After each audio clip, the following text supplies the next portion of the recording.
আমার টাকা মেরে পালিয়েছে আর সবার 3 কোটি টাকা মেরে পালিয়েছে। তোমরা এই ফটোটা সবাইকে দেখাও প্লিজ, আমাদের সাহায্য করো, ধরে দিতে সাহায্য করো এবং তোমরা নিজেরা বাঁচাও, আমাদের বাঁচাও প্লিজ, তোমাদের কাছে হাত জোর করছি। এই ফটোটা সবাই ভাইরাল করো, সবাই শেয়ার করো, ফোনে ফোনে শেয়ার করো। ও পৃথিবীর কোনো কোনায় গিয়ে যেন বাঁচতে না পারে, কোনো কোনায় গিয়ে যেন বাঁচতে না পারে। গ্রামের নজরুল সরণির আরতি সরকার আমার টাকা মেরে নিয়ে চলে গেছে 3 কোটি টাকা। আমার 3 কোটি টাকা না, সেখানে আমার ছিল 1 লাখ টাকা।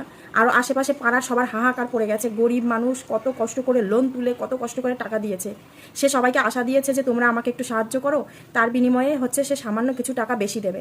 সেই আশায় সবাই টাকা দিয়েছিল, সেই আশায় আমিও টাকা দিয়েছিলাম। আমার যে কত কষ্টের টাকা, আমার মানে 5-6 বছর ধরে তিলে তিলে আমি গুছিয়েছি টাকাটা।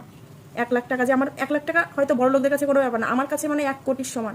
আমার জীবনে মানে রক্ত বিক্রি করার মতো আমি এত কষ্ট করে টাকা গুছিয়েছি। তো সেই টাকাগুলো আমি দিয়েছিলাম, ভেবেছিলাম যে না, যে একটু হয়তো লাভ পাবো। সবাই লাভের আশা করে, দেখো এখানে সবার লোভ আছে, সবাই পৃথিবীতে সবারই লোভ আছে, ঠিক আছে, সবাই চায় যে একটু থেকে একটু যদি হতে, একটু টাকা যদি আসে। তো আমিও সেই আশায় দিয়েছিলাম। তো কিছুদিন ঠিকঠাক সব কিছু লেনদেন করলো, তারপরে কি হলো, টাকাগুলো নিয়ে